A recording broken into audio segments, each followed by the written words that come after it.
कि आज फेसबुक पर मैं एक शॉर्ट कहानी पढ़ रहा था। किसी ने डाल रखी थी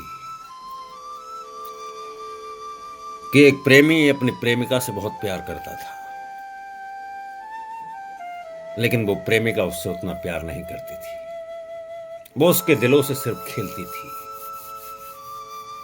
वो प्रेमी अपनी प्रेमिका के लिए चांद तारे तोड़कर लाने की बात करता, उसके लिए मरने की बात करता, उसके लिए जीने की बात करता, उसको पाने के लिए वो दुनिया की तमाम हदों से गुजरने की बात करता।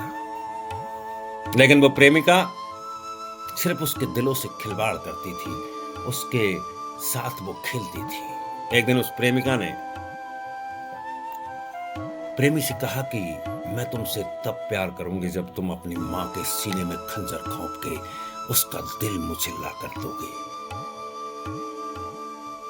वो प्रेमी प्यार में इतना पागल बाजार से खंजर लेकर अपनी मां का दिल निकालने के लिए जाता है।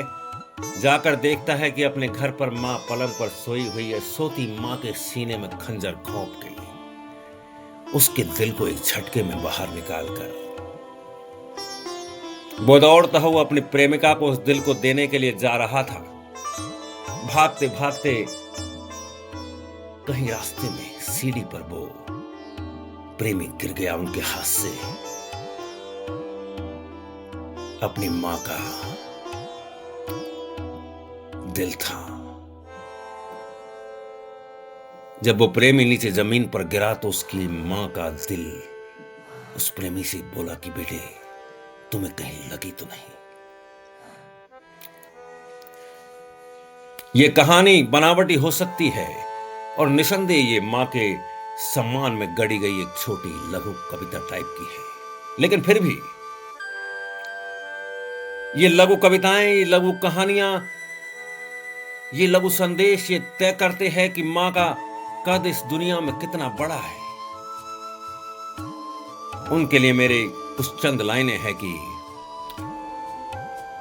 एक मां ने कभी अपनी ममता का मूल्य नहीं बताया, जिस तरह से एक पिता ने कभी अपनी परवरिश का एहसान नहीं जताया।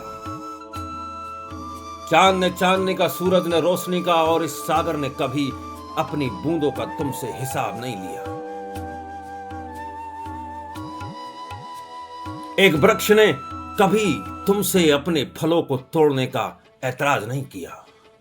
और रोग है कि कदम कदम पर अध्यात्म और भगवान की तलाश में अपनी जेबें ढीली करते हैं।